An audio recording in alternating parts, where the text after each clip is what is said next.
අද අපි මේ වීඩියෝ එකෙන් බලමු කොයි විදිහටද සංඥා භාෂාවට අනුව වර්ණ ඉදිරිපත් කරන්න කියලා.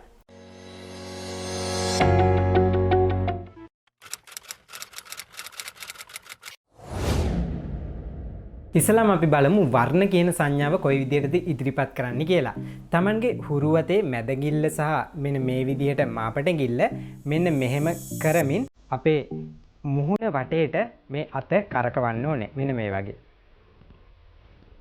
නැවතත් බලන්න. මේ විදිහට තමයි වර්ණ කියන සංඥාව අපි ඉදිරිපත් කරන්නේ. ඉස්සෙල්ලාම අපි බලමු කළු කියන සංඥාව ඉදිරිපත් කරන ආකාරය. Tamanගේ හුරුවතේ ඩබර ඇඟිල්ලේ මෙන්න මේ විදිහට. නැවතත් බලන්න. දැන් අපි බලමු නිල් කියන වර්ණය ඉදිරිපත් කරන විදිය. Tamanගේ හුරුවතේ ඩබර ඇඟිල්ලේ මෙන්න මේ විදිහට කරන්න. නැවත බලන්න.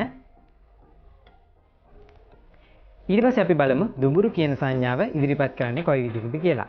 දුඹුරු කියන සංඥාව අපි ඉදිරිපත් කරන්නේ හුරුවතේ ඩබර ඇඟිල්ලේ නුහුරු වතේ මෙන්න මේ විදිහට ස්පර්ශ කරනවා. නැවතත් බලන්න. ඊට පස්සේ අපි බලමු කොළ කියන වර්ණය සංඥාවෙන් ඉදිරිපත් කරන විදිය. නැවත බලන්න. රතු වර්ණය සංඥාවෙන් ඉදිරිපත් කරන ආකාරය. Tamanගේ හුරුවතේ ඩබර ඇඟිල්ලෙන් මෙන්න මේ විදිහට බෙල්ලට පහලින් ස්පර්ශ කරන්න. නැවත බලන්න. ඊට පස්සේ අපි බලමු කහ වර්ණය සංඥාවෙන් ඉදිරිපත් කරන ආකාරය.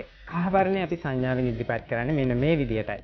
Tamanගේ හුරුවතේ මෙන්න මේ ඩබර ඇඟිල්ල, මැද ඇඟිල්ල, වෙද ඇඟිල්ල සහ සුළ ඇඟිල්ල කියන ඇඟිලි වල මෙන්න මේ ප්‍රදේශයේ අපි මුහුණේ ස්පර්ශ කරනවා. නැවත බලන්න. දැන් අපි බලමු රන්වන් කියන වර්ණය ඉදිරිපත් කරන විදිය. රන්වන් කියන වර්ණය අපි ඉදිරිපත් කරන්නේ හුරුවතේ මෙන්න මේ විදිහට ඩබර ඇඟිල්ලත් මාපඩ ඇඟිල්ලත් මෙන්න මේ විදිහට කරලා මේ කන ගාවට අරගෙන ගිහින් මෙන්න මේ විදිහට අත හරවනවා. අත හැරවෙනකොටම මෙන්න මේ ඩබර ඇඟිල්ල සහ මාපඩ ඇඟිල්ල නිදහස් වෙනවා. නැවතත් බලන්න. ඊට පස්සේ අපි බලමු තැඹිලි වර්ණය ඉදිරිපත් කරන විදිය. තැඹිලි වර්ණය අපි ඉදිරිපත් කරන්නේ අපි දෙහිමිරිකනවා වගේ කරන්නේ. අන්න ඒ විදිහට තමයි අපි තැඹිලි වර්ණය ඉදිරිපත් කරන්නේ. නැවතත් බලන්න. ඊට පස්සේ අපි බලමු රෝස. නැවතත් බලන්න.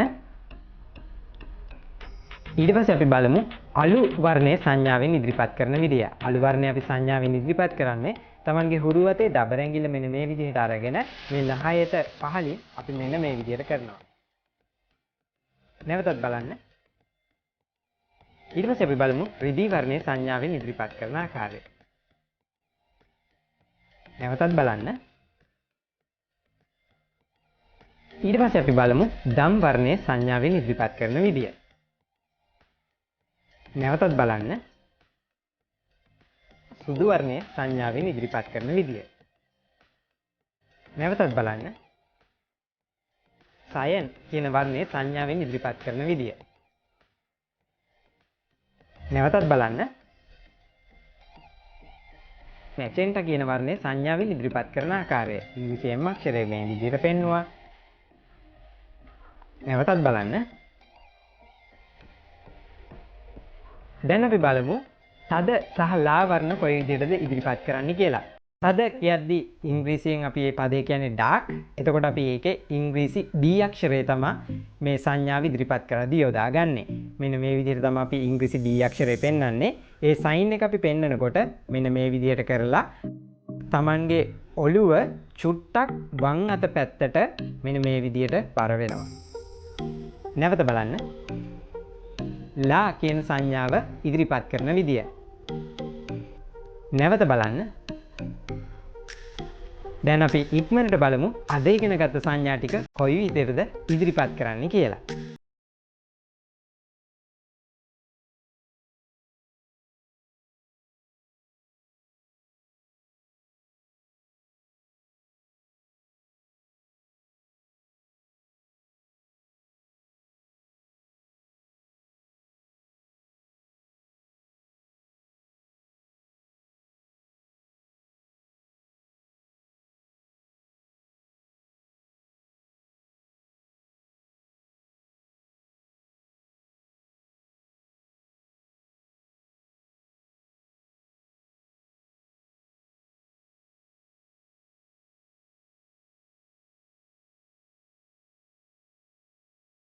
නම් තද රතු සහ තද කොළ කියන වර්ණ සංඥාවෙන් ඉදිරිපත් කරන විදිය.